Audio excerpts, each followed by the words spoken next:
Hello everyone, welcome to the online platform of SV academy.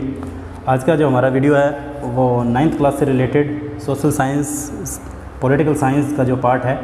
हम chapter पढ़ रहे थे कॉन्स्टिट्यूशनल डिज़ाइन। सेकंड चैप्टर था हमारा 9th क्लास का, जिसमें हम पढ़ रहे थे कि हमारा कॉन्स्टिट्यूशन वो किस तरह का होना चाहिए, किस तरह से, यानी कि हमारे कॉन्स्टिट्यूशन के अंदर क्या है, इंडियन कॉन्स्टिट्यूशन में क्या क्या चीज़ें वो बनाई गई हैं, क्या क्या उसमें इंपॉर्टेंट थिंग्स हैं, किस तरह से हमारा जो रिटन कॉन्स्टिट्यूशन है कैसे अमेंडमेंट किए जा सकते हैं, क्या क्या डिसीजन है यानी कि उनको चेंज किया जा सकता है, क्या क्या लिमिटेशंस है उसकी। तो हम आगे उस डिसीजन जो हमारा डिस्कस करते हैं कि क्या क्या डिस्कस हम आगे हमें पढ़ने को मिलेगा इस चैप्टर में। So let's move on the next topic,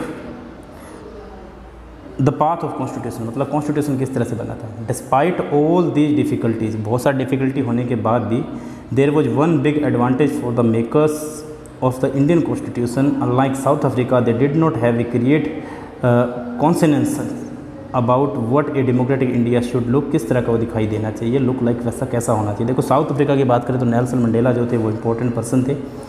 Nelson Mandela ने अपार्थाइड के अगेंस्ट जो लड़ाई लड़ी थी, जो हमने पिछले वीडियो में भी हमने पढ़ा था। तो मच ऑफ दिस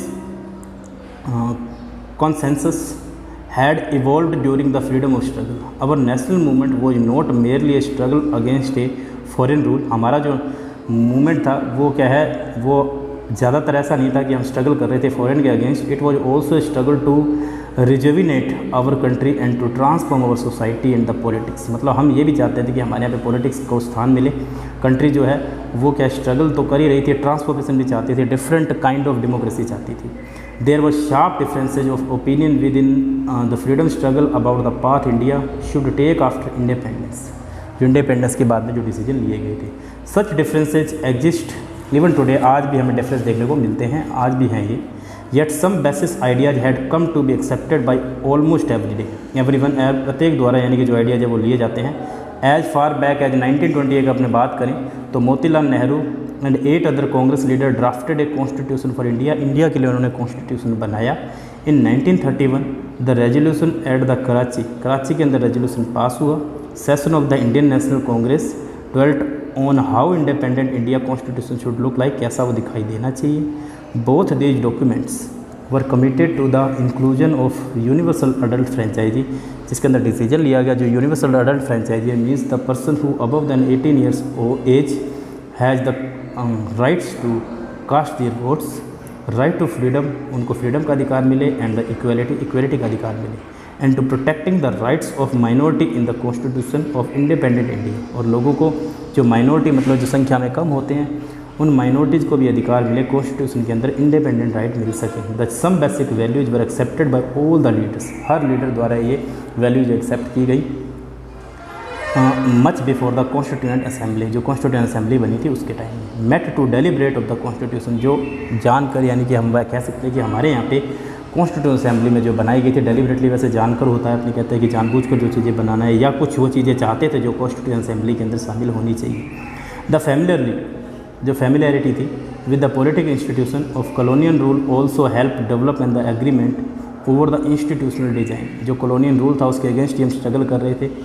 और the British rule had given voting rights only a few, कुछ ही राइट दिए थे हमें उन्होंने वोटिंग के। On that basis the British had introduce very weak legislature. तो ब्रिटिश लोगों का जो लेजिस्लेचर था वो वीक साबित हुआ। आपको पता है इंडियन नेशनल कांग्रेस की स्थापना 1885 में हुई थी। जिस कांग्रेस की स्थापना ए ओ ह्यूम, जिसको 11 एक्ट ह्यूम कहते हैं, उन्होंने उसकी स्थापना की थी। बिकॉज वो राइट्स चाहते थे वोट के, वो क्या है अगेंस्ट द जो भी डिस्क्रिमिनेशन है उसके अगेंस्ट आवाज़ उठा सके। तो जो elections were held in 1937 to provincial legislature and minister all of the British India, ये इलेक्शन हुए ब्रिटिश इंडिया के अंदर। These were not fully democratic governments, वो अपने ऐसे नहीं कह सकते कि गवर्नमेंट थी, फुली गवर्नमेंट नहीं थी। But the experience gain by India in the working of the legislative institution prove to be very useful for the country, जो कंट्री के लिए बहुत ज़्यादा अच्छे साबित हुआ जब उन्हें मौका मिला कि किस तरह से वर्क करती है। Setting up its own institution, जिससे उन्हें लगा कि हम अपने खुद के इंस्टीट्यूशन भी सेटअप कर सकते हैं, वर्किंग इन दैम, इसमें काम कर सकते हैं। That is why the Indian constitution adapted many institutional details and procedures जो थे फ्रॉम कॉलोनियल लॉ से, जो गवर्नमेंट के इंडियन एक्ट 1935 में बना था उसमें यानी कि इंक्लूड किए गए। Years of thinking and deliberation on the framework of the constitution, जो काम किया गया हैड अनदर बेनिफिट, जिसका हमें बेनिफिट मिला। Our leaders gain confidence to learn from other countries, हमारे नेताओं ने अदर कंट्री के रूलर से भी सीखा किस तरह से काम किया जाए, but on our own terms many of our leaders were inspired by the idea of the French revolution. बहुत सारे लोग जो 1789 में फ्रेंच रेवोल्यूशन हुआ था उसके बाद में जो डेमोक्रेसी रूल वहाँ पे इस्टेब्लिश हो गया था उससे भी बहुत ज़्यादा प्रभावित थे। The practice of the parliamentary democracy in Britain and the bill of right in the US, right जो मिला यूएस के अंदर, the socialist revolution in Russia had inspire many Indian, उन्होंने बहुत सारे इंडियन को इंस्पायर भी किया to think of the shaping a system based on social and the economic equality, जिससे इकोनॉमिक बेस्ड इक्वलिटी मिल सके। Yet they were not simply imitating what other had done, सुनिए पर नहीं पता था कि क्या क्या हमें करना है। At each step they were question whether these things suit for the country, यानी कि वो कंट्री को सूट करे। All these factor contributed the making of our constitution, इन सब चीज़ों ने हमारे देश का कॉन्स्टिट्यूशन बनाने में मदद की। सब लोगों ने हर कंट्री के जो डेमोक्रेसी है उससे सीखा। द कॉन्स्टिट्यूएंट असेंबली की अपने बात करते हैं। Who then were the makers of the Indian constitution, कौन बनाने वाले थे, कैसे उनको मेक किया उन्होंने। You will find here very brief sketch of some of the leaders who played an important role in the constitution, जिन्होंने कॉन्स्टिट्यूशन के अंदर इंपॉर्टेंट रोल प्ले किया था। Find out more about any member of the constituent assembly from your state और region, why is not मैंसन hair. Collect a photograph और make a sketch of the leader, जो आपको नहीं बताया गया इसमें। Right A short note on him, उसके ऊपर बनाएं उनका ईयर, डेट, बर्थ डेट क्या था, डेथ डेट क्या था, क्या पॉलिटिकल उन्होंने काम किया था, कॉन्स्टिट्यूएंट असेंबली में उनका रोल क्या था, वो सारी चीज़ें आप लिख सकते हो। अगर इस चैप्टर में नहीं दिए गए हैं तो अपने बात करते हैं। The drafting of the document called the constitution was done by an assembly of elected representatives called the constituent assembly. Election to the constituent assembly were held in 1946 में इलेक्शन हुए। It first meeting was held in the December 1946। Soon after the country was divided into the India and Pakistan. The Constituent Assembly was also divided into the Constituent Assembly of India and that of Pakistan. The Constituent Assembly that wrote the Indian Constitution and 299 members इसके अंदर यानी कि जोड़े गए थे। The assembly adapted the constitution 26 नवंबर 1949, उन्होंने accept कर लिया था कि हमारा जो कॉन्स्टिट्यूशन इफेक्ट में आएगा, but in came to an effect on 26 January 1950 वो इफेक्ट में आया। To mark this day we celebrate 26 January as a republic day every year. हम एवरी ईयर रिपब्लिक डे मनाते हैं बिकॉज हमारा कॉन्स्टिट्यूशन इस दिन बना था।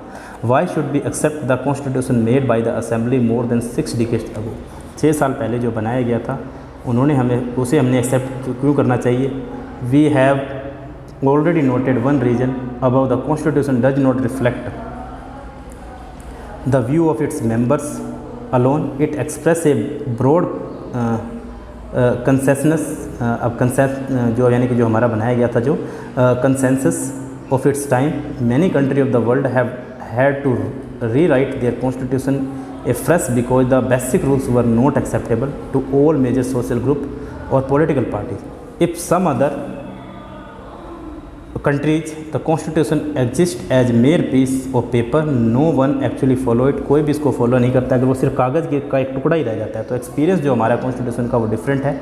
Over the last half a century several groups have questioned some provisions of the constitution, but no large social group or political party has ever questioned the legitimacy of the constitution itself। मतलब कि जो वो लेजिटिमेटी अपने कहते हैं कि legitimate है, मतलब कि बिल्कुल सच्चाई है उसमें, उसको नकार नहीं सकते हैं।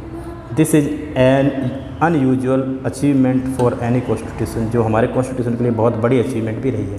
The second reason of the accepting the constitution is that the constitution assembly representative the people of India, जो इंडिया के लोगों द्वारा ही बनाई जाती है। There was no universal adult franchise at that time, उस टाइम कोई यूनिवर्सल अडल्ट फ्रेंचाइजी नहीं थी। So the constitution assembly could not have been choose directly by all the people of India, India के लोगों को डायरेक्टली वो choose नहीं कर पाए थे। देखिए हम बात करते हैं राजेंद्र प्रसाद की, तो 1884 में उनका बर्थ हुआ था, 1963 में उनकी डेथ हुई थी, 79 ईयर से डेथ हुई थी। उनका जन्म बिहार में हुआ था। वो प्रेसिडेंट भी थे कॉन्स्टिट्यूशन असेंबली के, लॉयर भी रहे थे। उनका जो रोल है वो बहुत ही ज़्यादा important,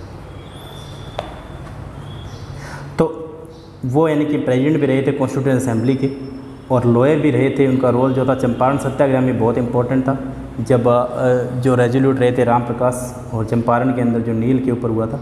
3 time of president Congress later the first president of India, उसके बाद में वो इंडिया के फर्स्ट प्रेसिडेंट भी बने डॉक्टर राजेंद्र प्रसाद। जयपाल सिंह, 1903 में उनका बर्थ हुआ, 1970 में उनकी डेथ हुई। झारखंड में इनका जन्म हुआ। ये स्पोर्ट्समैन भी थे और एजुकेशनलिस्ट भी थे। कैप्टन भी थे फर्स्ट नेशनल हॉकी टीम के, फाउंडर भी थे प्रेसिडेंट ऑफ द आदिवासी महासभा के, और उसके बाद में झारखंड पार्टी के और वो फाउंडर भी बने। H.C. मुखर्जी, 1887 में उनका बर्थ हुआ, 1956 में उनकी डेथ हुई। उनका जन्म बंगाल में हुआ। ये वाइस चेयरमैन भी थे कॉन्स्टिट्यूएंट असेंबली के और रेपुटेड ऑथर भी रहे हैं, एजुकेशनलिस्ट भी रहे हैं, कांग्रेस लीडर भी रहे हैं, मेंबर भी रहे हैं ऑल इंडियन क्रिश्चियन काउंसिल के और बंगाल लेजिस्लेटिव के असेंबली के। बाद में ये गवर्नर भी बने वेस्ट बंगाल के। तो इस तरह से इन्होंने काम किया। अपने बात करें फिर है दुर्गाबाई देशमुख, जो 1909 में इनका बर्थ हुआ, 1981 में इनकी डेथ हुई। इनका जन्म जो है आंध्र प्रदेश में। ये एडवोकेट भी रही हैं और पब्लिक एक्टिविस्ट भी रही हैं। विमेन इमेंसिपेशन में इनका कंट्रीब्यूशन रहा है। आंध्र महिला सभा की फाउंडर भी रही हैं, कांग्रेस की लीडर भी रही हैं। उसके बाद में फाउंडर भी बनी थी, चेयरपर्सन भी बनी थी सेंट्रल सोशल वेलफेयर बोर्ड की, ये बनी थी जो फाउंडर। उसके बाद में हम बात कर रहे थे कि ये जो कॉन्स्टिट्यूएंट असेंबली है जो डायरेक्टली चूज की गई थी लोगों द्वारा, it was elected mainly by the members of the existing provisional legislature that we mention above. This ensure a fair geographical share of member from all the regions of the country. The assembly was dominated by the Indian National Congress, the party that led India's freedom struggle, but the Congress itself included a variety of political groups and opinions. The assembly had many members who did not agree with the Congress. बहुत सारे member थे जो कांग्रेस से agree नहीं थे। इसके अंदर बहुत सारे रूल रेगुलेशन थे जिससे एग्री नहीं थे, जो स्ट्रगल किया गया था। फ्रीडम स्ट्रगल के बाद में हमारा जो कॉन्स्टिट्यूशन है वो इफेक्ट में आया था। तो असेंबली जो थी उनके अंदर बहुत सारे लोग थे, एग्री नहीं थे। इन सोशल टर्म की बात अपने करें तो assembly represented members from different languages group, caste, classes, religion and the occupations even if the constituent assembly was elected by the universal adult franchises. Means 18 साल से ऊपर जिनकी एज है, जिनका वोटर ID कार्ड बना था, उनको वोट देने का भी अधिकार मिला इसके according. Its composition would not have been very different, ये बहुत अलग नहीं था। Finally the manner in which the constituent assembly give the sanctity to the constitution, the constituent assembly work in a systematic रूप से वो काम भी करने लगे। Open and the consensual manner, first time basic principle जो है वो डिसाइड किए गए। ड्राफ्टिंग कमेटी जो है उसको डॉक्टर भीमराव अम्बेडकर ने तैयार किया। ड्राफ्ट कॉन्स्टिट्यूशन बना हमारा। सेवरल राउंड हुए इसमें, जिसमें डिस्कशन हुआ कि ड्राफ्ट कॉन्स्टिट्यूशन जो है वो किस तरह से बनेगा। मोर देन 2000 अमेंडमेंट जो थे वो कंसीडर किए गए, मतलब कि इसमें क्या क्या रूल रेगुलेशन फॉलो होने चाहिए। जो मेंबर थे उसमें 14 डेज स्प्रेड ओवर 3 ईयर्स उनको लगभग लग गए। मतलब टू जो थे यानी कि 2 साल जो थे वो लगे थे। 2 ईयर्स 11 मंथ एंड 18 डेज का जो टाइम है वो लगभग 3 ईयर्स का टाइम है वो लगा था। Every document presented in the every word spoken in the constituent assembly has been recorded and the preserve, उसको रिकॉर्ड किया गया, प्रिजर्व किया गया। There are called constituent assembly debate, उसको कॉन्स्टिट्यूएंट असेंबली डिबेट कहा गया। When printed these debates are 12 बल्कि volumes इसमें थी, मतलब इसमें यानी कि बोले गए थे डिबेट वगैरह। The debate provide the rational behind every provision of the constituent. These are use to interpret the meaning of the constitution, जिसमें कॉन्स्टिट्यूशन के मीनिंग के बारे में बताया गया था। Read the information about the makers of the Indian constitution given in the side column. Here you don't need to memorise the information, just give example for to support the following statement. Assembly had many members who were not with the Congress, Congress के साथ में नहीं थे बहुत सारे member थे, वो agree नहीं थे उनके डिसीजन। जो असेंबली जो थी उसमें डिफरेंट सोशल ग्रुप थे, मेंबर जो थे वो डिफरेंट आइडियोलॉजी के थे, मतलब उनकी जो थिंकिंग थी अलग अलग थी। जो कि कुछ लोग जो थे अलग अपना एरिया भी बनाना चाहते थे, जिसके बारे में मैंने आपको बताया भी था।